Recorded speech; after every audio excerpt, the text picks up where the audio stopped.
noite, muito obrigado. Sejam todos muitíssimo bem-vindos a mais uma reunião de estudo e prática da meditação Shinsokan. Hoje, segunda-feira, um dia especial em que nós já podemos começar a semana elevando os nossos pensamentos e sentimentos para junto de Deus, fazendo com que nós tenhamos força e muita vitalidade para passar essa semana cada vez melhor. E para iniciar nossas atividades, faremos a oração que consta no livro Sutra Sagrada, a Verdade e Orações, volume 1, de autoria do professor Masaharu Taniguchi. Nós faremos a oração que consta na página 148, é a oração para despertar a felicidade suprema. Se você tiver o livro em casa e quiser acompanhar a leitura, fique à vontade. Se você também quiser ficar na posição de oração ou numa posição confortável, também sinta-se tranquilo, feche os olhos, eleve seu pensamento, preste bastante atenção nas palavras e vamos juntos vibrar a verdade ao Filho de Deus. Vamos lá então? Oração para despertar a felicidade suprema. O universo é de Deus. Deus está diariamente produzindo coisas novas através da sua infinita sabedoria. Por isso, o universo progride, renasce, rejuvenesce, constante e eternamente. O avanço, o progresso e as novas criações são as características do universo imagem verdadeira, governado por Deus. E nós, que vivemos neste universo e somos vivificados pela vida deste universo, também estamos tendo sempre novos avanços e novos progressos e realizando novas criações. De hoje em diante, jamais teremos pensamentos pessimistas e retraídos. Sempre cantamos o hino da nova vida, fazemos novos progressos e realizamos novas criações. Se somos cientistas, descobrimos novas leis científicas e recebemos de Deus a inspiração para novos inventos. Se somos comerciantes, sempre introduzimos inovações na decoração da loja e na disposição das mercadorias. Criamos novos modelos e manifestamos o amor de Deus para, desta forma, satisfazer a todos os clientes. Por conseguinte, a nossa loja prospera infalivelmente. O universo é de Deus e nós somos filhos de Deus. Para Deus, não existe tristeza, não existe decadência, não existe recuo. Para Ele, existe somente o progresso. O universo de Deus está repleto de renovado amor e renovada sabedoria. Todas as manhãs e todas as noites, praticamos a meditação Shinsokan. Voltamos nossa mente para Deus e dele recebemos nossa vida, novo amor e nova sabedoria, através dos quais somos cultivados, sustentados, protegidos e orientados. Deus é progresso, é avanço, e avançamos com a retaguarda protegida por Deus. Logo, o que tensionamos realizar concretiza-se infalivelmente. Doravante, jamais usaremos a expressão não posso. Se não podemos realizar algo, é porque não fazemos, e não porque esse algo seja impossível. Neste momento, abandonamos o pensamento não posso. Nós podemos, o impossível não existe. De hoje em diante, não nos torturaremos ocupados com pequenos planos. Acalentamos sempre um grande sonho. Abrindo as grandes asas do sonho, voamos alto pelo grande universo de Deus.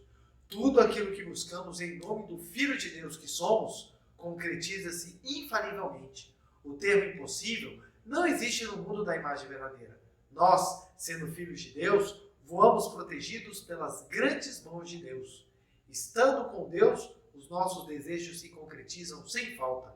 Doravante, não existe para nós a expressão não sei o que será de mim no dia de amanhã, pois Deus está abençoando-nos com a felicidade suprema e eterna. Agradecemos a grandiosa força de Deus. Muito obrigado, muito obrigado, muito obrigado. Oração para que nós tomemos consciência de que a força de Deus está dentro de nós e que nada é impossível, desde que haja empenho, dedicação, vontade, oração e foco na concretização do nosso objetivo. Muito obrigado, muito obrigado. Boa noite novamente, muito obrigado pela presença, pela audiência de cada um dos senhores e das senhoras nessa noite que estamos juntos mais uma vez para falar da verdade, para falar dos ensinamentos da Seichonoye, que tanto nos ajudam, tanto nos engrandecem, tanto nos possibilitam infinitos aprendizados, aprimoramentos e crescimentos em todos os sentidos. Quero agradecer especialmente a todas as pessoas que com tanto amor e carinho deixam uma mensagem especial para mim ou para toda a equipe da Meditação Shinsokan, tanto no canal da Seichonoye do Brasil quanto no canal da Meditação Shinsokan, ambos do YouTube. Meu muito obrigado. Retribua esse amor, esse carinho, enviando vibrações e muitos desejos de felicidade para vocês e todos os seus familiares. Quero mandar um abraço especial também para todo mundo que está assistindo essa palestra no Brasil, fora do Brasil. Meu muito obrigado. Isso eu fico muito feliz e agradecido a Deus por essa oportunidade da palavra, da verdade, meu filho de Deus, a palavra da Seichonoye chegar em tantos lugares diversos no mundo, podendo as pessoas aprofundar, aprender, crescer um pouco mais. Então, meu muito obrigado. E hoje nós temos esse tema maravilhoso, né? Esse tema grandioso, que é uma continuação das duas palestras anteriores que nós estamos trabalhando. E eu estou pegando alguns trechos para que nós possamos entender a profundidade, que nós possamos entender a grandiosidade da verdade e como ela se manifesta em múltiplas formas. Então, a verdade da essência divina do homem filho de Deus, ela está expressada em outros livros religiosos, em outras linhas religiosas. Então, quando nós estudamos, nós aprofundamos, a gente fala, meu Deus, que coisa maravilhosa! Como é que essa verdade realmente é algo que já vem sendo pregado há muito tempo, mas que, infelizmente, né, nem todo mundo ainda tem conseguido captar. E é esse o nosso trabalho, fazer com que essa palavra seja divulgada e as pessoas tomem cada vez mais consciência da sua grandiosidade, da vida de Deus que habita no seu interior. E nossa bibliografia de hoje é o livro A Verdade da Vida, volume 33, Divina Alegria. Esse livro é maravilhoso, eu gosto muito desse livro. Aliás, todos os livros da coleção A Verdade da Vida, que é uma coleção composta de 40 volumes, eu gosto. Mas alguns a gente gosta um pouquinho mais. É o caso do livro A Verdade da Vida, volume 33, que ele é maravilhoso. E vão ter algumas pessoas que vão falar assim, nossa, mas todos os livros da Seichonoye têm passagens da Bíblia. Sim, a grande maioria dos livros da Seichonoye tem. O professor Masaru Taniguchi, ele sempre tenta trazer as constatações que ele, pesquisando, estudando, encontrou tanto nas escrituras cristãs quanto nas escrituras budistas e das shintoístas também, como de outros movimentos religiosos da época dele, essas constatações de que, nossa, aqui também tem a verdade. Então, para você ter ideia, nós temos A Verdade da Vida, volume 11, que o mestre traz a interpretação do Gênesis da Bíblia Sagrada. Verdade da Vida, volume 30, em que metade do livro vai ser o Sermão da Montanha, e demais volumes que vão trazendo sempre algum ponto, alguma especificidade, algum trecho que o professor Masaru Taniguchi vai trabalhando. Então, vários livros da coleção Verdade da Vida falam, né? Alguns são só um trecho, alguma coisinha, outros entram um pouquinho mais aprofundado. E hoje nós vamos falar, já vou até trazer o quadro aqui para nós, voltar para junto de Deus. É muito interessante voltar para junto de Deus. Esse é um tema que é uma passagem da Bíblia Sagrada, no Evangelho de São João, capítulo 3. Jesus vai ter uma conversa com Nicodemos. E essa passagem ela é famosa porque, deixa eu até passar aqui antes, a página daqui página 77, a página que a gente vai trabalhar no livro A Verdade da Vida, volume 33. A minha edição, deixa eu ver aqui, é a 4ª edição. Eu já vou falar agora porque todo mundo fica depois perguntando no chat, qual a página, qual o livro? Então, A Verdade da Vida, volume 33, página 77. Então, o que acontece? Jesus Cristo, nesse evangelho, no Evangelho de São João, capítulo 3, a partir do versículo 1 em diante, conta o momento em que Jesus foi ter com Nicodemos, que era um príncipe fariseu, uma pessoa que conhecia a lei aplicada à época, né? Então, a lei judaica aplicada à época. Então, ele foi ter essa conversa, então ele vai discorrer sobre essa conversa. E no meio dessa conversa, vem esse voltar para junto de Deus, vem essa expressão. Nós vamos trabalhar lá. Só que para começar, a gente precisa entender esse voltar. Olha que interessante. Voltar. voltar para junto de Deus. Eu vou marcar o voltar, porque a gente tem uma interpretação muito peculiar a esse voltar. Voltar. Tá bom? Então, para contextualizarmos, vou ler um pouquinho do livro para a gente entender a parte que nós estamos falando, ou até melhor, vou ler aqui logo direto na Bíblia Sagrada, porque o mestre já traz uma interpretação. Deixa eu ler aqui direto, para a gente entender. Estou no Evangelho de São João, capítulo 3, versículo 1 em diante. E havia entre os fariseus um homem chamado Nicodemos, príncipe dos judeus. Este foi ter de noite com Jesus e disse-lhe: Rabi, bem sabemos que é mestre, vindo de Deus, porque ninguém pode fazer estes sinais que tu fazes, se Deus não for com ele. Jesus respondeu-lhe e disse-lhe: na verdade te digo, que aquele que não nascer de novo não pode ver o reino de Deus. Disse-lhe Nicodemos: como pode um homem nascer sendo velho? Pode, porventura, tornar a entrar no ventre de sua mãe e nascer? Jesus respondeu: na verdade te digo, que aquele que não nascer da água e do Espírito não pode entrar no reino de Deus. O que é nascido da carne é carne, e o que é nascido do Espírito é Espírito. Não te maravilhes de ter dito: necessário vos é nascer de novo. O vento assopra onde quer e ouve-se a sua voz, mas não sabes de onde vem, nem para onde vai. Assim é todo aquele que é nascido do Espírito. Nicodemos respondeu e disse-lhe: como pode ser isso? Jesus respondeu e disse-lhe: tu és mestre em Israel e não sabes isto? Na verdade te digo, que nós dizemos o que sabemos e testificamos o que vimos, e não aceitais o nosso testemunho. Se vos falei de coisas terrestres e não crestes, como crereis se vos falar das celestiais? Ora, ninguém subiu ao céu, senão o que desceu, o Filho do Homem que está no céu. Vou parar aqui no versículo 13, daqui a pouco eu trabalho um pouquinho mais. Olha que interessante, que coisa fantástica. O professor Massaro Taniguchi começa falando: no Evangelho de São João, consta a passagem, capítulo 3, versículo 2 a 13, em que Jesus diz o seguinte a Nicodemos, um dos principais entre os judeus: em verdade te digo, que não pode ver o reino de Deus, senão aquele que nascer de novo. Nicodemos, que já era bastante idoso, perguntou-lhe então: como pode um homem nascer sendo velho? Porventura pode tornar a entrar no ventre de sua mãe e renascer? Jesus explicou em linhas gerais o seguinte. Olha só, o professor Massaro Taniguchi já vai trazer uma explicação mais aprofundada das falas de Jesus. Jesus explicou em linhas gerais o seguinte: não estou falando em renascimento físico. O que nasce da carne será sempre carne, ainda que o ser humano pudesse renascer no útero de uma mulher e passasse por tal renascimento quantas vezes desejasse. Ele nascerá sempre como ser carnal, entre parênteses, material. Isso não é o verdadeiro renascimento.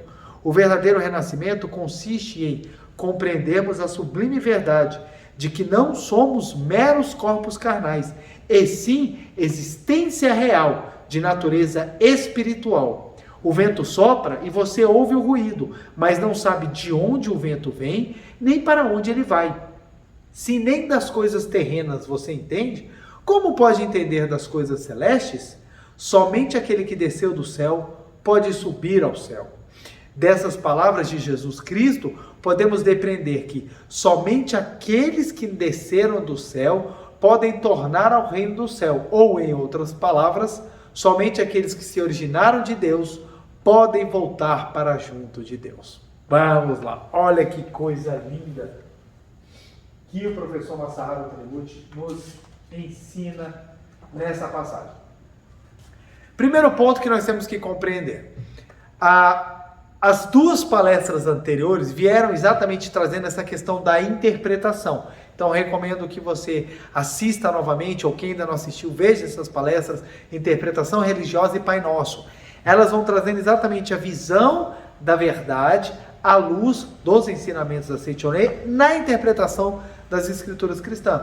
Por óbvio, vão ter pessoas que vão ter interpretações diversas. O fato de termos uma interpretação diferente não quer dizer que nós temos pensamento antagônico. Simplesmente nós enxergamos a verdade por um por um princípio. E aqui é um ponto muito interessante. Olha só, eu sempre falo isso. Todo pensamento, toda decorrência lógica, toda conclusão que você tem de algum sistema teórico, de alguma ideia, de alguma ordem, digamos assim, de pensamentos, tem uma premissa. Uma premissa. Ou um pilar. Ou uma origem. Algo que dá fundamento. Algo que dá fundamento. Dependendo do fundamento que você escolhe, o pensamento vai ter uma decorrência lógica. Quer ver? Vou dar um exemplo. Vamos pegar o homem. Vamos pegar aqui o homem, ser humano. Vou pegar aqui o ser humano. O ser humano. Vamos pegar o ser humano. Dependendo da premissa que você adotar para o ser humano, você vai ter uma decorrência lógica daquilo que você está pensando. Então, pegamos a premissa, o pilar origem, o ser humano. Então, o nosso sistema lógico que nós vamos construir agora tem como base primeira o ser humano. Então, nós vamos discorrer o pensamento do ser humano. Ok, ser humano. Primeira pergunta. O que é o ser humano? Nós temos inúmeras maneiras de catalogar, de falar. Vamos escolher uma aleatoriamente. Vamos falar. O ser humano é um ser, é um mamífero, vamos dizer, expansionista e com forte tendência à satisfação do seu ego. Ok. É um pensamento. Nós também podemos ter um pensamento diferente. A gente pode falar que o ser humano é um ser dotado de capacidade de amar, de compartilhar, de sentir o outro. Olha só. Podemos colocar tudo numa coisa só? Podemos. Eu estou só querendo dar aqui exemplo de como uma premissa, ela causa toda uma decorrência lógica daquele pensamento inicial. Então vamos supor, adotamos como premissa aqui, no primeiro momento, que o ser humano é um ser mamífero, material, expansionista e com muita vontade de satisfazer o seu ego. Logo, qual é a decorrência que nós vamos ter desse pensamento inicial de que o ser humano é isso? Nós vamos ter, provavelmente, muito mais conclusões pessimistas, negativas, conclusões que vão falar que o ser humano ele é matéria, ele é egoísta e ele é uma pessoa incapaz de enxergar o próximo. Ele só olha o próprio umbigo. Então ele é destrutivo. Então ele é algo que destrói tudo o que está ao redor. Essa é a premissa retirada, ou é a conclusão retirada da premissa que nós construímos. Então, ou seja, se eu tenho como premissa que o ser humano é isso, as conclusões serão essas, negativas, desalentadoras, etc. Agora, se eu tenho como premissa que o ser humano é um ser capaz de amar, compartilhar e sentir o outro, eu já vou ter outras conclusões. Então, a premissa de que o ser humano é um ser capaz de manifestar capacidades sublimes espirituais vai trazer a ideia de que o ser humano é um ser capaz de crescer, de manifestar o amor, de dividir as suas alegrias e de ter empatia. Então, dependendo da premissa que você tiver, o mesmo objeto você vai ter conclusões diametralmente opostas. Então vamos lá. Vamos pegar aqui, olha que interessante, gente, como é que é importante a gente entender essa forma de raciocinar. Vamos mudar de ser humano para a palavra verdade. A nossa premissa agora é a verdade. É a verdade. Dentro dessa premissa, nosso pilar, que é a verdade, nós vamos ter o quê? O fundamento doutrinário. Fundamento doutrinário. O que é aquilo que fundamenta a verdade. Ou seja, aquilo é verdade por quê? Porque tem um fundamento doutrinário. Esse fundamento doutrinário está onde? Está onde? Aí você vai ter a construção das premissas que vão gerar aquelas pensamentos ou que vão gerar aquelas interpretações que nós temos. Para algumas pessoas, o fundamento doutrinário está unicamente na Bíblia. Para outras pessoas, o fundamento está unicamente no Alcorão. Nossa, a letra ficou tão ruim. Alcorão. Para outras pessoas, o fundamento vai ser unicamente os livros e sutras budistas. Para outras pessoas, vai estar na filosofia. Qual filosofia? Você tem várias. Você tem a filosofia grega, você tem a filosofia romana, em que pese a filosofia romana seja muito ligada à filosofia grega. Você tem a filosofia iluminista, você tem várias. Então, a filosofia. Dependendo desses fundamentos, você vai ter interpretações diferentes da verdade. Mas olha só, tem também visões de que a verdade não se expressa por completo com palavras. Ou seja, a verdade não é algo que está escrito, a verdade é algo que é vivido. Escrevemos para tentar transmitir aquilo que é vida, aquilo que é dinâmico, aquilo que você não consegue captar, aquilo que você precisa despertar, compreender pela intuição. Então observa só, a verdade, que é a base ou o fundamento de todos os pensamentos doutrinários religiosos, é algo que depende do fundamento doutrinário. Dependendo do fundamento doutrinário que você tiver, você vai ter uma maneira de enxergar. E mais, se você conseguir entender que a verdade é algo que está além das palavras, a interpretação de cada livro desse é diferente. É diferente. Então é interessante, eu já vi leituras de filósofos gregos sendo feitas por pessoas diferentes. E é interessante que os filósofos gregos, eles são muito estudados no meio acadêmico, e eu já vi pessoas tendo pensamentos, às vezes, até diametralmente opostos. Não, quando Platão falou isso, queria dizer isso. Quando Aristóteles falou isso, queria dizer isso. Então, as pessoas interpretam aquilo de acordo com a sua premissa de verdade. Premissa de verdade. Então, olha só. O que eu estou querendo dizer? Que, dependendo da maneira como a gente lê, dependendo da maneira como a gente entende o que é verdade, aquilo que a gente lê vai ter uma conotação completamente diferente. Por que eu estou falando isso? Porque algumas pessoas vão falar assim, não, a leitura que está sendo feita desses versículos não é a leitura correta, mas correta na linguagem de quem? Na visão de quem? Porque presta atenção, correto e errado é algo muito relativo ao nível espiritual de cada um, mais ainda, de uma maneira diferente. A pessoa afirma que só tem uma determinada leitura, ela está extraindo do texto todas as suas possibilidades. Principalmente com a Bíblia Sagrada. As pessoas leem a Bíblia Sagrada numa determinada forma, muitas vezes das quais elas estão acostumadas, e não é raro delas dissociarem do seu princípio. Qual é o princípio do fundamento doutrinário da Bíblia? É manifestar a verdade. Não é você manifestar a teoria. A Bíblia não existe para formar teólogos. A Bíblia não existe para formar teóricos para ficarem discutindo. Isso o próprio Jesus criticou na época em que os fariseus eram doutores da lei, mas não viviam a lei. E Jesus veio exatamente criticar isso. Caramba, vocês estão aqui estudando as leis há séculos e até agora vocês não estão praticando nada. Então Jesus é enfático nisso, enfático.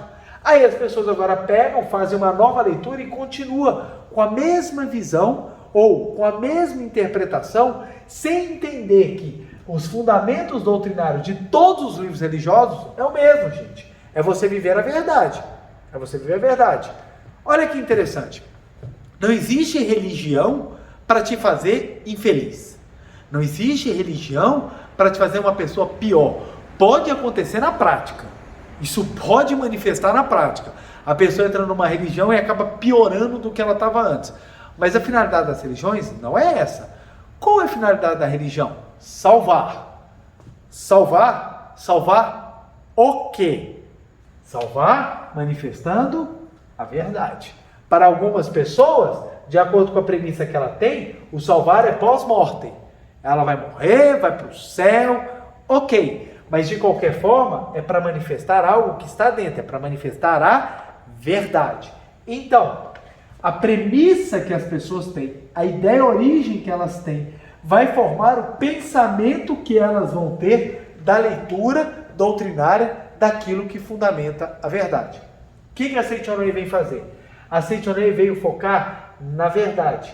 Qual verdade? A que não se expressa por completo nas palavras, mas utilizamos as palavras para tentar encontrar essa verdade viva em todas as escrituras. Então a Seitonei, ela faz uma leitura. Por isso que eu falo, não é uma questão de choque de interpretações, são premissas diferentes. São premissas diferentes. A grande verdade das pessoas não compreende a verdade porque no seu fundamento doutrinário coloca o homem como um ser inferior. A Seitonei não coloca isso. A Seitonei, ela parte do princípio que a verdade é o homem superior. Então, como a verdade da Seitonei é o homem superior, quando ela vai pegar o fundamento doutrinário, ela vê de outra forma. De outra forma. Olha só, se você for ter como verdade, o homem é um ser vil. O homem é um ser vil. Então, tudo bem, o homem é um ser pecador, um ser horroroso, uma coisa medonha. Vamos então pegar o nosso fundamento doutrinário e vamos ler a Bíblia ou o Corão, os livros das sutras budistas e pegar a filosofia, seja ela de qual linha for, e vamos tentar lê-los a partir da premissa de que o homem é algo deplorável. A sua leitura vai ter uma conclusão. Agora vamos pegar a verdade que nós temos e vamos colocar como fundamento doutrinário dela de que o homem é imagem e a semelhança de Deus. O homem é maravilhoso. Então nós vamos ter uma leitura desses livros de uma outra forma. Então, espero que eu tenha sido claro, espero que eu não tenha feito uma confusão aqui. O ponto é o seguinte, tudo que você tem de premissa vai gerar a decorrência lógica dos seus fundamentos e a maneira como você vai ler aquilo que está exposto. Então, por exemplo, o próprio livro da Seitonei. Se eu der um livro da Seitonei para uma pessoa e ela tiver uma convicção de uma premissa, para ela a verdade do seu fundamento é ela vai ter uma leitura completamente diferente. Ela vai enxergar coisas que talvez muitas vezes eu falo, não, isso não está escrito aí, ou não é assim. Por quê? Porque a premissa dela é diferente. Quando a gente compreende essa questão de premissa, a gente começa a entender, então é por isso que as pessoas enxergam tão diferente? Sim, tudo depende da premissa. Então, a premissa de todas as religiões é que elas estão divulgando a verdade. Mas a verdade dela é baseada em qual fundamento teórico? Qual é o fundamento teórico? Então, muitas linhas têm como fundamento teórico a briga entre Deus e o capeta. Esse é o fundamento teórico. A partir daí, eles fazem a leitura. Então, tem locais que as pessoas ficam focando muito nas ações do diabo, nas ações do que o mal, do que o ser que ostenta um poder muito grande luta contra Deus. Então, a pessoa foca nisso. Então, fica falando o tempo inteiro, o capeta está te perseguindo, o demônio está te tentando, fica dando esse foco. Então, a leitura da Bíblia vai voltar para esse fundamento da guerra espiritual. Tem locais que não, que vão pensar o seguinte, não, olha, a vida do homem tem que ser a vida de superação. Superação. Então, quando for pegar a sua verdade, que a vida do homem é de superação, o fundamento é esse, da sua verdade, né? O fundamento teórico. A vida do homem é de superação. Então, quando for ler a Bíblia Sagrada, por exemplo, vai ficar no livro de Jó, vai ficar pensando nesses momentos em que o homem tem a superação, o próprio nascimento de Cristo, a própria dificuldade pelo qual ele passou até conseguir manifestar os seus dons e começar o ministério. Então, o que acontece? Dependendo da verdade que você tem, dos fundamentos doutrinários, você vai ter a interpretação necessária. O que a Seitonei parte? A Seitonei parte da espiritualidade da verdade, ou seja, a verdade não se expressa por completo em palavras, e o nosso fundamento é de que, deixa eu escrever aqui com uma outra cor, deixa eu botar aqui um verde. O fundamento é que só existe Deus e o que vem de Deus. Esse é o nosso fundamento. Pois bem, tendo como esse fundamento, qual é a leitura que nós vamos fazer desses livros? Vai partir exatamente da nossa premissa. Então eu explico isso para que as pessoas consigam compreender como a diversidade de pensamentos também se expressa na diversidade de verdades. Todo mundo tem a sua verdade. Mas por que todo mundo tem a sua verdade? Porque todo mundo tem a sua premissa. Depende da premissa que você parte. O professor Masaharu Taniguchi, ele falou, pronto, só existe Deus. A partir daí, qual vai ser o desenvolvimento do raciocínio para explicar o que nós enxergamos, aquilo que existe e aquilo que é projeção? Então, o pensamento da Seiichi é desenvolvido a partir dessa descoberta. Porque o professor Masaharu Taniguchi, ele estudou, ele praticou até chegar no momento certo da vida dele em que essa verdade fosse compreendida. Antes disso, como um homem comum, ele duvidava da criação divina de um mundo tão bagunçado como esse que se manifesta fenomenicamente. Então ele foi atrás para entender. Então o que ele foi procurar? O fundamento doutrinário para ele compreender o que é a verdade. E quando ele teve o despertar, a premissa dele mudou, fundou-se o pensamento iluminador da Seiichi Onoe. Então ele falou, caramba, eu descobri. E aí ele começa a publicar os livros. Então o fundamento doutrinário que a Seiichi Onoe tem é o fundamento doutrinário da existência única de Deus. A gente não acredita em nenhuma força antagônica à força poderosa e onisciente de Deus. Então a gente dá a Deus todo o mérito e a gente dá a Deus todo o poder. Se Deus é o Todo-Poderoso, para ser o Todo-Poderoso, ele precisa manifestar-se com plenitude. A partir daí nós desenvolvemos a ideia. É preciso compreender isso, porque na hora que a gente faz uma leitura, algumas pessoas falam assim, mas onde é que você tirou isso? Não é assim que está escrito, não é assim que está dito. Olha só, o que está escrito na Bíblia depende da leitura, depende do nível de quem lê e depende também do nível de quem escreveu. E mais, depende da premissa que você parte. Porque o que você quiser encontrar na Bíblia Sagrada, você encontra. Você encontra o que você quiser. Por quê? Partindo da sua premissa, você consegue fazer uma leitura e encontrar a sua verdade. Então, por isso que a gente tem que entender qual é a finalidade da religião, gente. É melhorar, é salvar, é fazer com que as pessoas sejam melhores. Porque para fazer que ela seja pior, não precisa de religião. Você não precisa de religião. Então, as pessoas que têm religião e a sua premissa é simplesmente preciso frequentar para ser salvo, ela vai ter uma maneira de enxergar a religião. Aquelas que têm uma visão de que preciso praticar para despertar o meu potencial, elas vão ter uma outra maneira de encarar a religião. Então, olha só.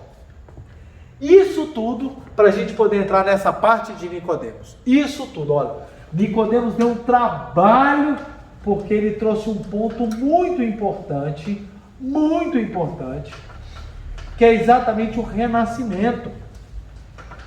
Nicodemos chega para Jesus e fala, quero ver o reino de Deus, quero conhecer o reino de Deus. E Jesus responde, somente aquele que renascer.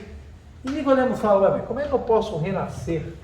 Como é que eu posso renascer se eu já sou um homem velho? Posso voltar para o ventre da minha mãe?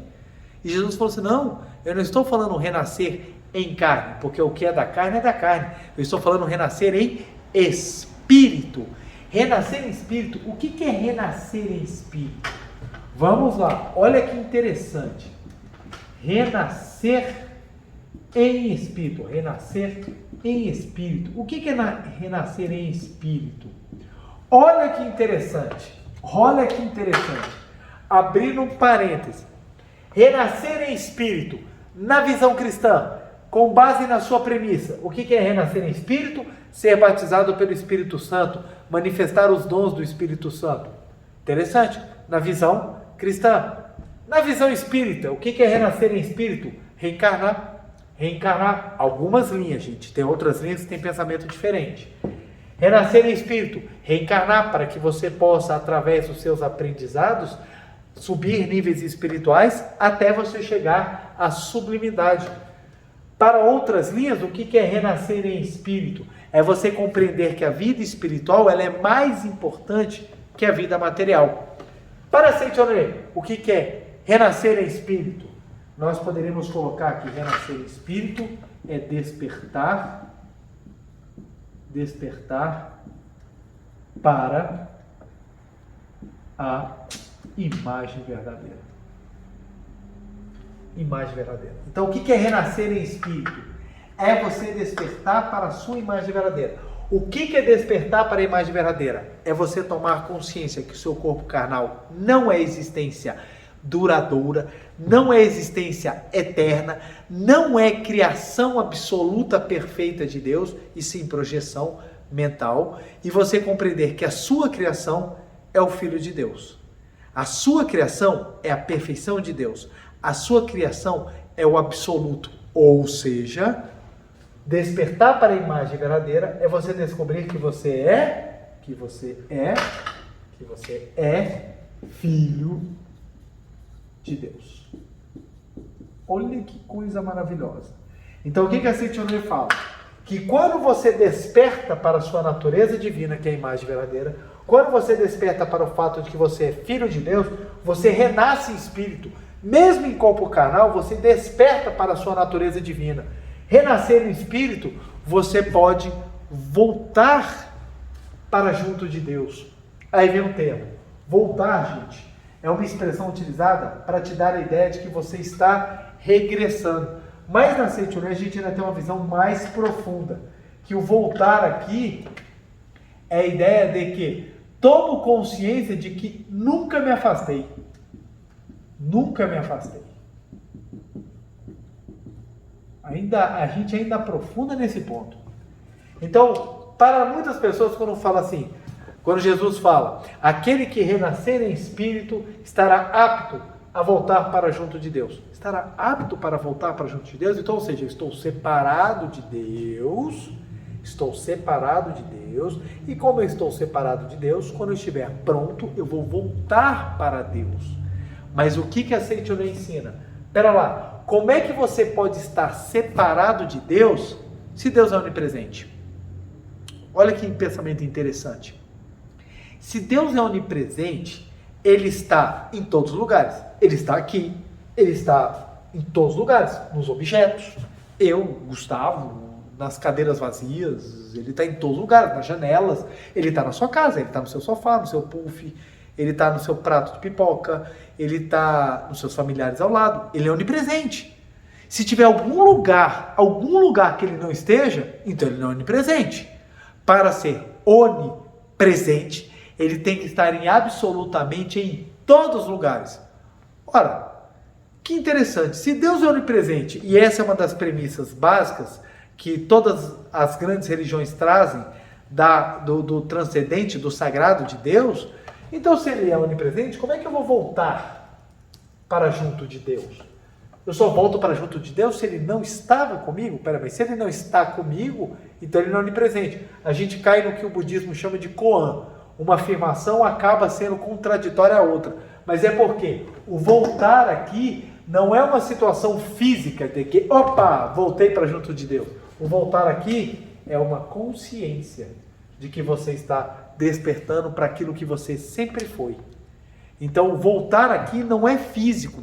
Eu vou voltar para junto de Deus. E algumas pessoas ficam esperando vir a nova Jerusalém prevista no Apocalipse, de que Jesus descerá com a chave da vida e da morte, e todos ressuscitarão em carne e viverão no paraíso. O próprio Jesus disse, somente voltarão para Deus, só volta para o céu aqueles que de lá vieram. Olha que interessante. Olha que interessante. Vamos aqui, ó. Olha. São João 3, capítulo 13. Ora, ninguém subiu ao céu, senão o que desceu do céu. Ninguém subiu ao céu, senão aquele que desceu do céu. Então, ou seja, quem é do reino de Deus é porque veio do reino de Deus. É uma coisa que eu sempre bato nessa tecla, gente. O paraíso só pode ser paradisíaco se nele estiver a própria perfeição. Então as pessoas, eu acho interessante que as pessoas têm uma visão assim bem simplória. Não, eu do jeito que tô, cheio dos meus defeitos, cheio das minhas limitações, sabe, eu sou egoísta, eu roubo batata frita de criança, eu bato em menininho, pego o pirulito dele, eu faço um monte de coisa errada, eu pinto e bordo, eu na internet então, viro machão, xingo todo mundo, sou um hater, detono todo mundo e tô lá. Quando eu morrer eu vou pro céu, porque eu sou muito bom, eu sou muito legal, eu fui na igreja, não pratiquei nada. Eu só sei que na Bíblia conta a história de um tal de Jesus, José, Maria, tem uma galera aí bem conhecida, e pronto. E acho que vou pro céu. Aí ele acredita que ele vai entrar no céu do jeito que ele é. Pensa só, um sujeito desse, que sai da terra desse jeito, ressuscita em carne e entra na Nova Jerusalém, eu não dou um mês para Nova Jerusalém já virar um inferno. Por quê? Se o paraíso for preenchido de pessoas que não são maravilhosas, o paraíso se torna um inferno, gente. O paraíso se torna um local inabitável, intolerável. Ele se torna uma cidade terrestre, com suas mazelas, com seus problemas e tudo mais. Então, o paraíso, para ser o paraíso, gente, só vai poder ser se tivermos pessoas paradisíacas. Mas espera lá, o homem fenomênico não é paradisíaco. Então, quem é esse homem fenomênico? É aquele que desceu do céu. É a imagem verdadeira. É a imagem verdadeira. A perfeição que desceu do céu é a ela que nós vamos voltar. E alguém pode me interpelar e falar assim, não, Preleton, mas o versículo fala o seguinte: ora, ninguém subiu ao céu, senão o que desceu do céu, o Filho do Homem que está no céu. E algumas pessoas falam, não, o Filho do Homem é somente Jesus Cristo. Aqui não está escrito isso. Ah, mas tem uma passagem tal. Presta bem atenção. Se Jesus Cristo fosse o único Filho de Deus, ele ia falar assim, olha, gente, infelizmente, para subir ao céu, só posso eu, porque só eu desci do céu. Então, se ele quisesse falar que era só ele não teria dito, ninguém subiu ao céu, senão o que desceu do céu. Porque essa frase gera o seguinte, ora, todos que desceram do céu, subiram ao céu. Porque se é ninguém, o contrário é todos. Então já começa por aí. Segundo, o Filho do Homem. Por que ele não falou então o nome dele, se era uma coisa restrita a ele? Porque na verdade não é. Quem é o Filho do Homem? A verdade. É a verdade. É a verdade que ele falou. É a verdade. Lembra na palestra passada?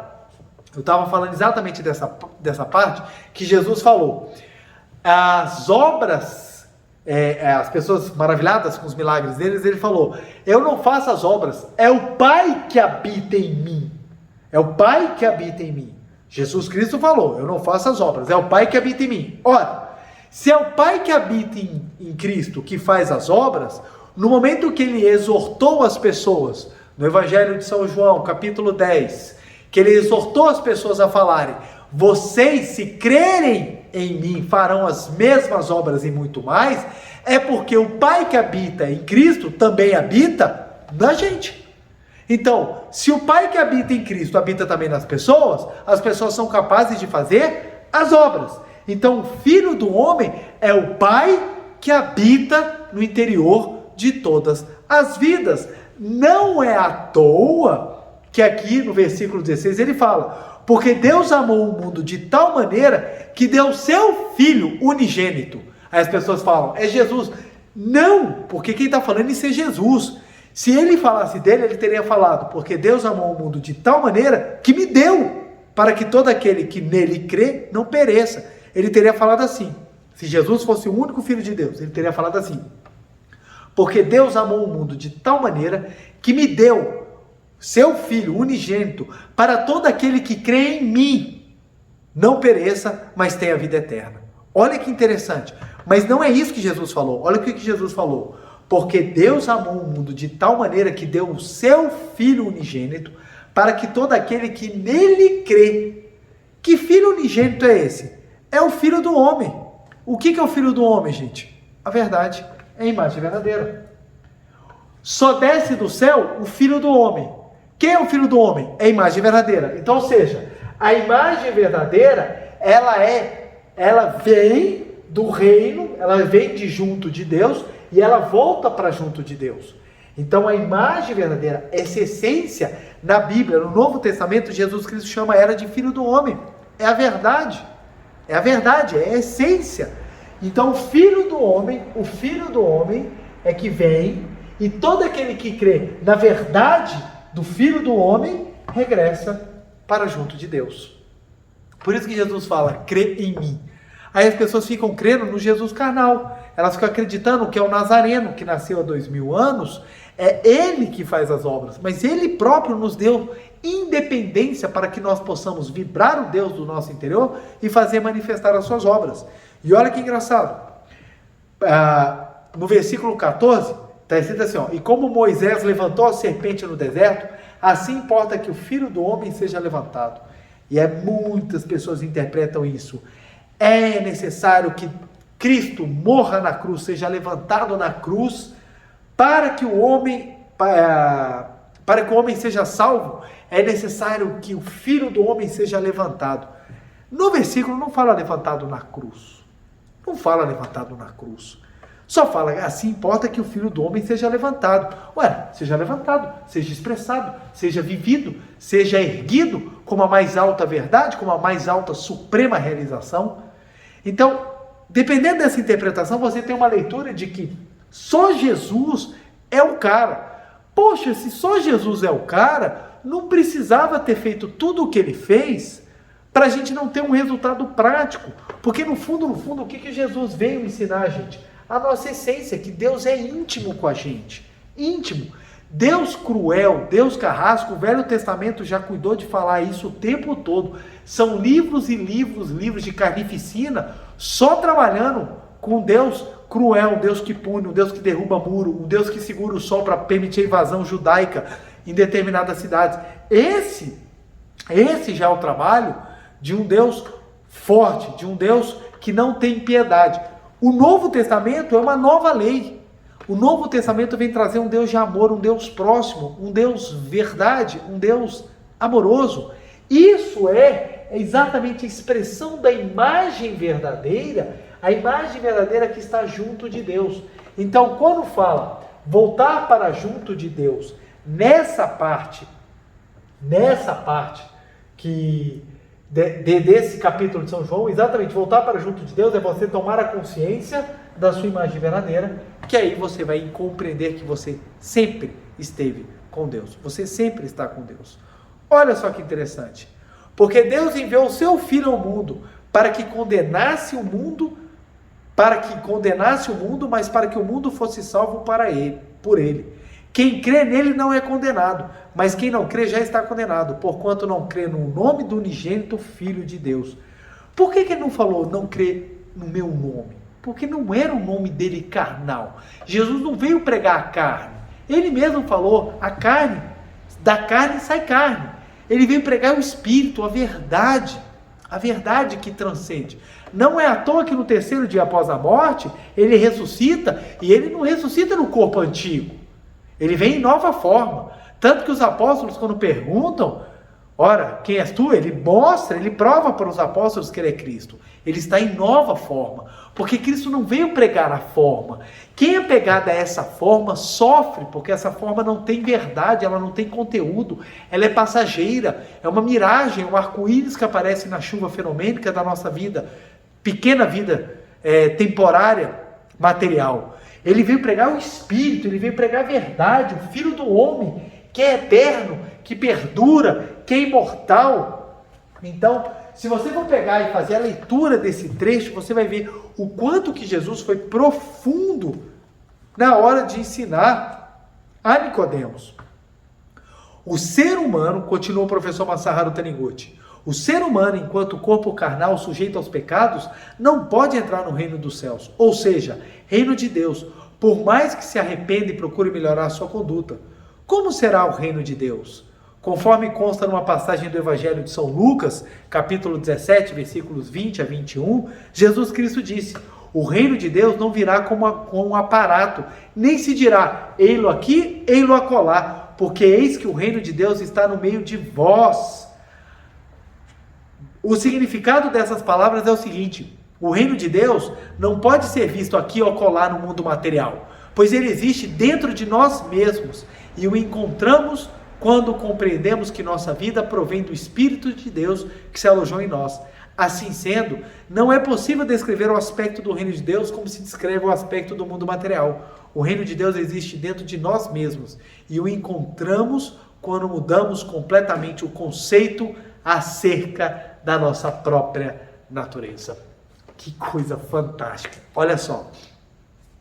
O reino de Deus existe dentro de nós mesmos e o encontramos quando mudamos completamente o conceito acerca de nossa própria natureza. Quando mudamos o conceito de nossa própria natureza, nós voltamos para junto de Deus. Porque só pode voltar para Deus aquele que veio de Deus. Somente aquele que desceu dos céus é que pode retornar o Filho do Homem. Quem é o Filho do Homem? É a imagem verdadeira, a sua essência divina. Então, ou seja, quando nós descobrimos a nossa natureza divina e passamos a manifestá-la, aí sim nós estamos prontos para viver o paraíso. Porque o paraíso, gente, só pode ser vivido por pessoas paradisíacas. Não tem como você ter um paraíso cheio de pessoas que não valem nada. Você tem que, para viver o paraíso, ele ser preenchido de situações, pessoas e ocasiões ou oportunidades paradisíacas. Isso é óbvio, gente. Então, semelhante atrai semelhante. Pessoas baixas atraem situações baixas. Pessoas elevadas atraem situações elevadas. Não estou falando de problema, não estou falando de aprendizados. Eu estou falando de sintonia vibracional. Então, pessoas que têm uma postura medíocre e decadente, acreditando que vão entrar no céu, e muitas vezes nós temos pessoas com pensamentos elevados, acreditando que não merecem o céu. Quando, na verdade, gente, céu é a condição de você tomar consciência que você é o Filho do Homem. Filho do Homem? Que você é a imagem verdadeira? Você é Filho de Deus. A Seitianoye tem essa missão de devolver o homem para junto de Deus. Devolver para o homem retornar. Por que ele estava afastado? Não, ele está aqui agora no reino de Deus. Só que não tomou consciência disso. Isso é profundo, é profundo. Sei que pode até assustar. Porque como é que é? O reino de Deus está aqui agora? Aqui e agora. Lembre-se, Deus ele é onipresente. Para ele ser onipresente é porque o reino de Deus ele tem que estar aqui e agora. Mas aonde que eu não estou vendo? Ele não está com os olhos carnais. Ele está em espírito. Quando você compreende que você na essência é um ser espiritual, qual é a conclusão óbvia que você tira quando você desperta para a verdade que você é filho de Deus? É que aqui e agora você está junto de Deus. Aqui e agora você está junto de Deus. Aqui e agora você está junto de Deus. Aqui e agora você está junto de Deus. Olha como é que essa mudança da premissa permite que a gente possa fazer uma interpretação aprofundada. Aprofundada nos nossos conceitos. Como é que você pode fazer uma leitura assim linda dessa passagem da Bíblia? Como só existe Deus, então tudo o que vem de Deus, quando a gente vai ler, a gente entende. Então é por isso. Deus é espírito, logo nós somos espíritos, e estou junto de Deus, porque Deus é espírito, eu também sou espírito. Estamos aqui agora, no paraíso de Deus. Aí a pessoa fala, eu não consigo entender. Se você continuar a tentar enxergar o homem como um ser carnal, é difícil. Da carne, só pode vir carne. No mundo material, nós vivemos esse filme passageiro em que nós temos todas as nossas situações, todas as nossas tendências, todos os nossos gostos, tudo aquilo que nos envolve num dia normal, ou numa vida, digamos, tida como normal. Então, isso é o eu fenomênico. Mas não é dele que é o Filho do Homem, porque da carne fica a carne. O homem não renasce de novo. Ele não renasce de novo. Por quê? Porque a carne, ela nasce, cresce e morre. Esse é o caminho da carne, mas não é o caminho do Espírito. Esse não é o caminho do Espírito, porque o Espírito ele pode a qualquer momento sentir, ou se ele não quiser também, ele não precisa sentir. Mas no momento que ele sente a presença de Deus, ele renasceu em Espírito. Ele renasceu em Espírito. Renascer em Espírito é você tomar consciência de que você é filho de Deus. Tomou consciência de que você é filho de Deus? Pera lá, se eu sou filho de Deus, eu sou filho do homem, então eu vim dos céus, aos céus eu posso voltar. Mas espera lá, onde é que está o céu? O céu está em todo lugar, porque Deus está em todo lugar. Logo, o céu não é um local físico para o qual eu vou. O céu é a condição mental de eu perceber que aqui e agora, eu e Deus somos uma só vida. Eu estou junto com Deus, Deus está em mim. Olha que pensamento libertador. Olha que percepção espiritual libertadora. O nosso trabalho na terra é descobrir que Deus já está conosco. Não é um trabalho de sofrimento, não é um trabalho árduo que eu tenho que passar por inúmeras provações para que Deus me aceite. Deus já está no seu interior, porque Ele é onipresente. Ele já está dentro de ti. Ele já te conhece porque foi Ele que criou. Foi Ele que criou. Deus não erra, porque se Ele errar, Ele não é perfeito. Se a nossa premissa é que Deus é perfeito, maravilhoso, onipresente, onisciente, ora, se Deus é perfeito, maravilhoso, presente, onisciente, tudo que você puder imaginar, tudo aquilo que provém dele só pode ser igual. Se Deus é perfeito e cria algo imperfeito, então Deus não é perfeito. É a coisa mais interessante, o pensamento da criação humana. Deus criou o homem, Deus perfeito e maravilhoso, criou o homem lindo, mas o homem ele só apronta, ele só faz coisa errada. Primeiro ele toca o terror no jardim do Éden. Tinha um monte de coisa no jardim do Éden, tinha um paraíso, mas ele vai na árvore da sabedoria do bem e do mal. A única árvore que falou, não mexe, a árvore da vida, estava lá. Mas não, quer brincar com a árvore do conhecimento do bem e da morte. Outra, troca o paraíso por causa de uma maçã. Em sã consciência, quem vai trocar o paraíso por causa de uma maçã, velho? Se ainda fosse um bolo de chocolate, um pudim, fosse lá um monte de uma festa de criança, mas não, vai trocar por uma maçã. Aí troca, a partir daí, Deus não tem mais controle nenhum sobre a criação. Tem que destruir no dilúvio, tem que mandar teu filho que morre na cruz, tem que fazer um monte de coisa, e manda raio em cima da cabeça da galera, manda lá todo mundo fazer um monte de coisa, e a humanidade continua desviada. Aí você pensa, que criador é esse que não conhece a criação? E aí Deus, como é que foi a criação do homem? Cara, foi legal, mas não tenho a menor ideia como é que ele funciona. Tanto não sei como é que funciona, que eu fico mandando um líder espiritual e o treino só desanda. Será que essa é a força de um Criador perfeito? Então, quando você parte dessa premissa, quando você começa a enxergar Deus, porque se a gente tentar trazer Deus e enxergar Deus como ser humano, aí você vai ver. Tá? Aí a avacalhação está completamente justificada. Agora, quando você joga Deus no divino, você fala, mas pera lá, se Deus é divino, o que justifica essas coisas? Aí algumas interpretações vão tentar. Não, é porque foi criado o anjo lá, com inveja de Deus, desce ele mais 1/3 da potestade celestial e montam sim um inferno para ficar atrapalhando a criação de Deus. Ora, se Lúcifer sentiu inveja de Deus, já começamos da premissa. Se Lúcifer sentiu inveja de Deus, você pergunta, quem é que criou Lúcifer?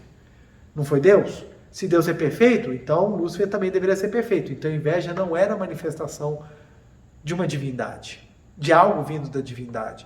Então o que acontece? Isso são contos, são histórias mitológicas para tentar explicar a criação do mundo fenomênico e não a criação originária. O mundo fenomênico, gente, sim, não tem discussão. As coisas se manifestam erradas, você aparece que tem coisas assim horripilantes acontecendo, mas o mundo da criação de Deus não é assim. O mundo da criação de Deus ele é absoluto, ele é perfeito, porque se assim não for, Deus não é Deus. Deus não é perfeito, Deus não é santo, Deus não é absoluto. Então, para Deus ser perfeito, a criação dele, por óbvio, tem que ser perfeita. Então, essas explicações são explicações mitológicas que servem exatamente para tentar trazer à cabeça das pessoas o funcionamento desse mundo fenomênico em que a força do pensamento, seja ele positivo ou negativo, vai concretizar aquilo que é acumulado dentro do interior das pessoas, da humanidade e tudo mais. Se você for observar, essa ideia de Deus lutando contra um outro ser tão poderoso quanto ele, ao ponto de disputar as almas humanas, lembra muito a mitologia grega, a mitologia romana, em que você tem Zeus, Júpiter, que lutam contra aqueles que são contra o Olimpo, que são contra o local onde estão a santidade. Então, quando você vai olhar, você fala assim, não, que interessante.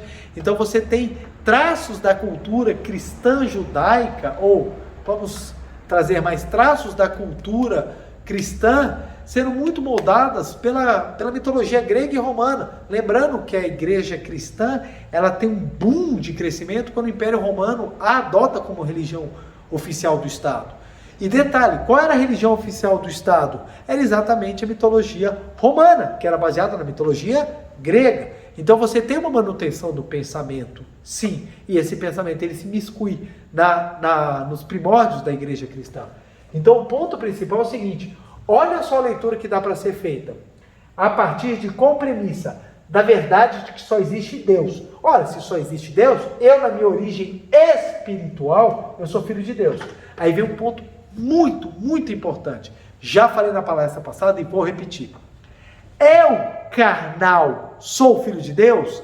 Não. O que é da carne, vai para a carne. O que é da carne, vai para a carne. Então, esse eu carnal não é o meu eu espiritual. Portanto, o meu eu carnal, ele não é na sua totalidade, ou ele não é a expressão absoluta do Filho de Deus. O Filho de Deus, ele é espírito. E espírito aqui não é o ser espiritual que habita o mundo espiritual. Não, é maior. É espírito de essência. Que na Seichoné nós damos o nome de imagem verdadeira. Para falar desse espírito, como é algo diferenciado do corpo espiritual, então nós usamos imagem verdadeira. Então, nós renascemos em espírito, nós renascemos na nossa imagem verdadeira. Minha imagem verdadeira, sim, ela é perfeita. Sim, ela é perfeita, porque ela é filha de Deus. O meu eu carnal vai manifestar ou não, dependendo do nível da minha consciência da minha imagem verdadeira. Então nós trabalhamos a conscientização da nossa imagem verdadeira para manifestar o Filho de Deus. Então a Seichoné faz uma divisão clara. O que é matéria e o que é espírito, o que é imagem verdadeira. Imagem verdadeira é maravilhosa, matéria não. Matéria depende dos acúmulos, das fases mentais em que a pessoa está acumulando. Então se perguntarem assim, então você é filho de Deus? Na essência, sou. E o João carnal? Não, João carnal não. João carnal é uma máquina que está trabalhando para aprender e cada vez mais conseguir manifestar o Filho de Deus. Mas não, eu sou uma pessoa que tem os seus defeitos, que tem as suas manias, as coisas que eu quero melhorar e não consigo. Esse é o João carnal. Mas esse não é o Filho do homem. Essa não é a minha imagem verdadeira. Estou em trabalho para manifestar a minha imagem verdadeira, mas ainda não cheguei lá. Porque essa visão vai te dar o norte do crescimento. Então, ou seja, o que é a Seichonoye para mim? A Seichonoye é um movimento prático, que me ensina os passos para eu voltar para junto de Deus. Isso que é Seichonoye. É me ensinar no dia a dia aquilo que eu tenho que fazer para voltar a manifestar a plenitude do Filho de Deus. Então é uma religião prática, é uma religião que me ensina, é uma religião que eu estudo, que me faz avançar rumo a ser uma pessoa melhor, a manifestar melhor. Qual é a base para que me mostre que eu posso ser melhor? É mostrando para mim que na minha essência eu sou filho de Deus. O que me motiva a ser melhor é saber que na origem eu sou melhor e não pior. Então na Seichoné a gente fala, você não é pecador. Mas pera lá, você está querendo falar que o meu eu carnal não é pecador? Não, eu estou querendo falar que o seu eu espiritual não é pecador. Porque o seu eu carnal pode estar podre de tanto encobrimento da imagem verdadeira. Ele pode estar podre de tanta coisa errada fazendo. Mas o seu eu espiritual, não. É esse que é imaculado. É esse que é perfeito. É esse que é isento de pecado. Aí tem pessoas que falam, gosto da Seichoné porque a Seichoné fala que não tem pecado, então eu posso continuar a fazer tudo errado. Aonde que falamos que é assim para fazer? Ó ser sem compreensão. Não tem momento nenhum a gente falando isso. Aproveita que não tem o pecado na origem, então continue a fazer tudo errado no fenômeno. Não. A Seichoné fala exatamente o contrário. Ela fala, por descobrir que a nossa essência é filho de Deus, é sua obrigação manifestá-la. É tua missão. É o seu destino manifestá-la. Então nós trabalhamos para sermos melhores. Para sermos verdadeiros verdadeiros filhos de Deus, para renascermos em espírito e compreendermos que nunca nos afastamos de Deus. Uma vez uma jovem chegou para mim e falou assim: pregador, tenho medo de você. Aí eu, mas o que foi que eu fiz? Tá certo que eu não faço coisas, tem coisas horrorosas que eu faço, mas o que foi que eu fiz dessa vez? E ela virou e falou assim: é porque você não acredita no pecado. Eu, não acredito mesmo não, ela. Ora, se você não acredita no pecado, então você não acredita na punição de Deus. Se você não acredita na punição de Deus, aí você vai sair fazendo tudo de errado, porque você não acredita que você vai sofrer as consequências. Eu, lê do engano, pequena jovem. Não é assim que funciona o pensamento iluminador. Eu não acredito no pecado porque eu dou a Deus a força da criação total. Ora, se Deus não criou o pecado, então o pecado não faz parte da minha essência.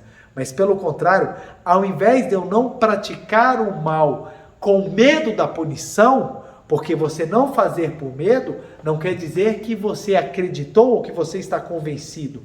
Não fazer com medo, você ainda tem a vontade de praticar o mal porque você acredita que você é ruim na sua natureza. Você simplesmente só não fez porque você está com medo do julgamento final. Pelo contrário, como eu acredito que minha essência é divina, logo, os atos que eu tenho que fazer, por óbvio, tem que ser consequências dessa natureza divina. Então, por acreditar que eu sou filho de Deus, eu enxergo que eu só posso viver como filho de Deus e me esforço para que eu possa viver como filho de Deus. Então eu faço bem não por medo, mas por vocação. Eu amo não por medo de ser castigado, por vocação, porque eu descobri que o amor é minha própria essência. Se Deus está dentro de mim, o amor é minha própria essência. Então eu perdoo, não é porque se eu não perdoar, Deus também não vai me perdoar, eu vou chegar ao céu. Não, eu perdoo porque eu descobri que o amor, a fonte inesgotável de perdão e de amor está dentro de mim, que é Deus. Então eu melhoro porque eu acredito em quem eu realmente sou e não por medo de alguma punição. E eu respondi para ela: na verdade, acaba que eu que tenho medo de você. Porque como você acredita que você é um ser horrível, você segura. Até que ponto você consegue segurar? E aquilo para ela foi um choque.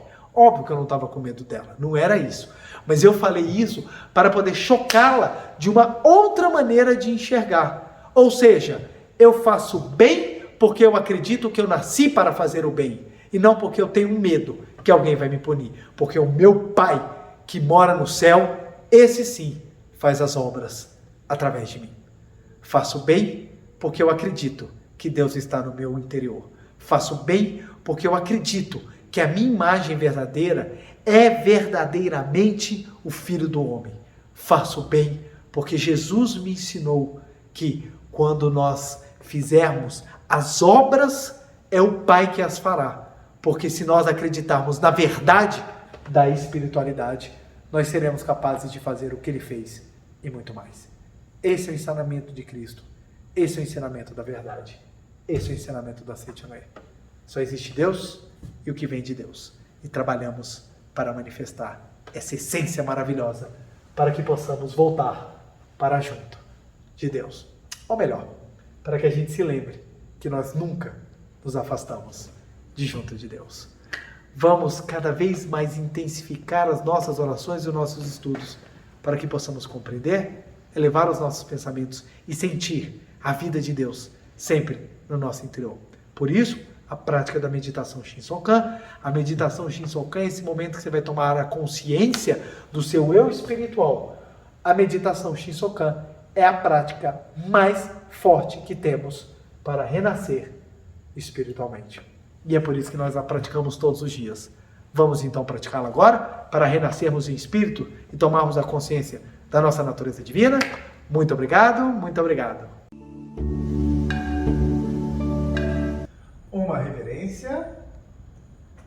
Muito obrigado, muito obrigado. Vamos assumir a postura da meditação Shinsokan, elevar o nosso pensamento, os nossos sentimentos para junto de Deus e visualizar com os olhos mentais profundamente o mundo da imagem verdadeira, todas as bênçãos nos envolvendo, o reino dos céus dentro de nós, manifestando em todas as virtudes. Então visualizamos firmemente com os nossos pensamentos, nós contemplamos com os olhos mentais esse reino maravilhoso, esse mundo perfeito criado por Deus, nós fazendo parte desse mundo, nós visualizamos, contemplamos, admiramos e sentimos.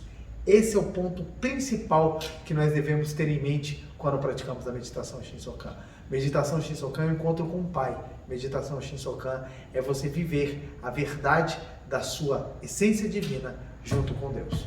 Então, fechamos os olhos, mãos justapostas. Maiores detalhes sobre a posição da meditação Shinsokan, podem consultar o livro Meditação Shinsokan, Ver e Contemplar Deus, tá bom?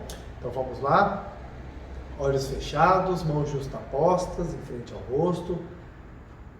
Respiração profunda, vagarosa. Canto evocativo de Deus.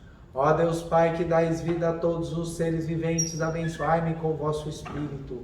Eu vivo não pela minha própria força, mas pela vida de Deus Pai, que permeia os céus e a terra. As minhas obras não sou eu quem as realiza, mas a força de Deus Pai, que permeia os céus e a terra. Ó Deus, que vos manifestastes através da Seite Onoê, para indicar o caminho dos céus e da terra, protegei-me. Deus, muito obrigado. Neste momento, deixo o mundo dos 5 sentidos e entro no mundo da imagem verdadeira. Aqui onde estou é o mundo da imagem verdadeira. É o oceano de infinita sabedoria de Deus, é o oceano de infinita sabedoria de Deus, é o oceano de infinita sabedoria de Deus, é o oceano de infinita sabedoria de Deus. É o oceano de infinito amor de Deus, é o oceano de infinito amor de Deus, é o oceano de infinito amor de Deus, é o oceano de infinito amor de Deus. É o oceano de infinita vida de Deus, é o oceano de infinita vida de Deus, é o oceano de infinita vida de Deus, é o oceano de infinita vida de Deus. É o oceano de infinita provisão de Deus, é o oceano de infinita provisão de Deus, é o oceano de infinita provisão de Deus, é o oceano de infinita provisão de Deus. É o oceano de infinita alegria de Deus, é o oceano de infinita alegria de Deus, é o oceano de infinita alegria de Deus, é o oceano de infinita alegria de Deus. É o oceano de infinita harmonia de Deus, é o oceano de infinita harmonia de Deus, é o oceano de infinita harmonia de Deus, é o oceano de infinita harmonia de Deus. É o mundo da harmonia absoluta. Neste sublime mundo da grande harmonia, eu, como Filho de Deus, recebo de Deus a sua infinita força vivificante. A infinita força vivificante de Deus flui para o meu interior, flui, flui, flui.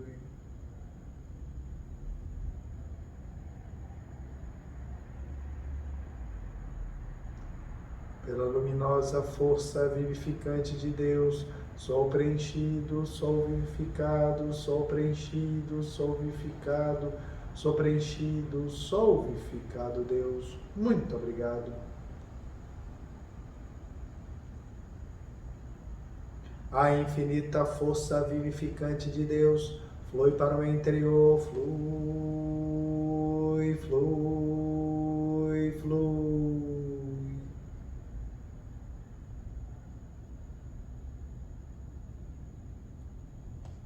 Pela luminosa força vivificante de Deus, sou preenchido, sou vivificado, sou preenchido, sou vivificado, sou preenchido, sou vivificado, Deus. Muito obrigado.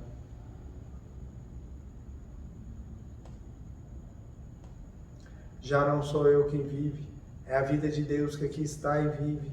Já não sou eu quem vive, é a vida de Deus que aqui está e vive.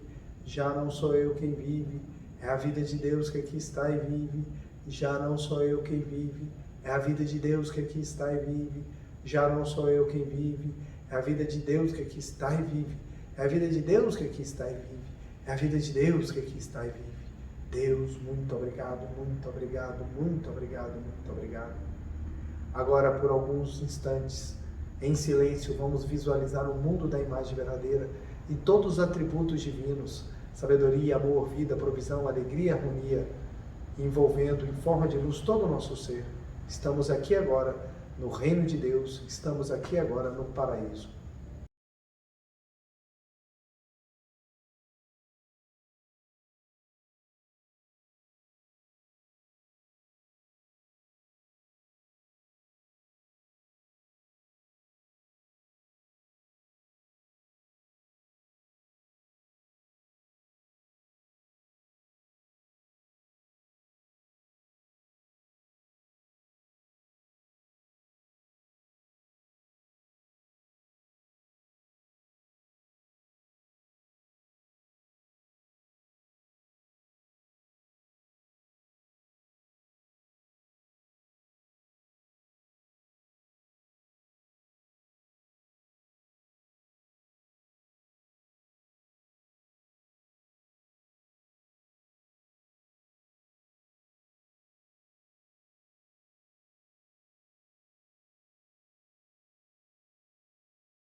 Deus, muito obrigado, muito obrigado, muito obrigado, muito obrigado.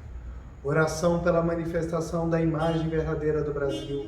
Neste momento, flui do mundo da imagem verdadeira, infinita sabedoria e infinito amor de Deus. Através dessa infinita força, o Brasil se torna tão perfeito como já o é no mundo da imagem verdadeira. Deus, muito obrigado. Neste momento, flui do mundo da imagem verdadeira, infinita sabedoria e infinito amor de Deus. Através dessa infinita força, o Brasil se torna tão perfeito como já o é no mundo da imagem verdadeira. Deus, muito obrigado. Visualizemos a imagem verdadeira do Brasil.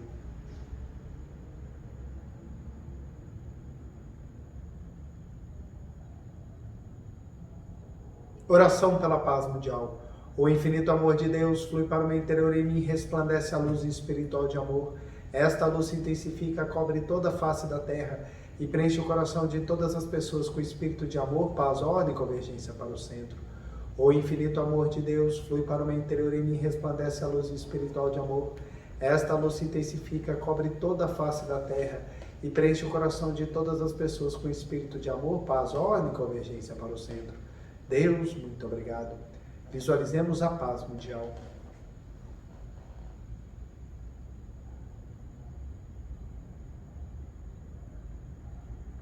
Canto da grande harmonia. A harmoniosa vida de Deus ilumina o universo e no mundo reina a paz. A harmoniosa vida de Deus ilumina o universo e no mundo reina a paz. Muito obrigado. Fim da meditação. Podemos desfazer a postura. Eu farei agora a reverência. Uma reverência. Muito obrigado, muito obrigado. Quero agradecer imensamente a participação de cada um dos senhores e das senhoras nessa noite agradabilíssima. Não se esqueçam de deixar o seu like, de compartilhar esse vídeo. Quanto mais destaque ele ganhar, mais serão as possibilidades do YouTube divulgá-lo para outras pessoas. Além da boa ação que você faz, curtindo, valorizando o que é esse conteúdo espiritual, você também faz com que o YouTube ajude outras pessoas a descobrirem que também são filhas de Deus e que estão aqui agora no reino dos céus. E o nosso dever de casa para essa semana, dever de casa maravilhoso, é o primeiro, nossa meditação Shinsokan diária, básica, né? E o segundo, vamos repetir aqui umas 400 vezes, eu vivo aqui agora no reino de Deus. Eu vivo aqui agora no reino de Deus. Eu vivo aqui agora no reino de Deus. MO, muito obrigado. Que é exatamente para nós tomarmos a consciência da nossa natureza divina, tomarmos consciência da nossa grandiosidade e de que estamos aqui agora, espiritualmente, no reino de Deus. Agradeço imensamente o carinho de todos vocês. Uma feliz semana, que vocês possam sentir forte, sentir vibrando dentro de vocês a luz de Deus. Um beijo no coração e até segunda-feira que vem. Muito obrigado.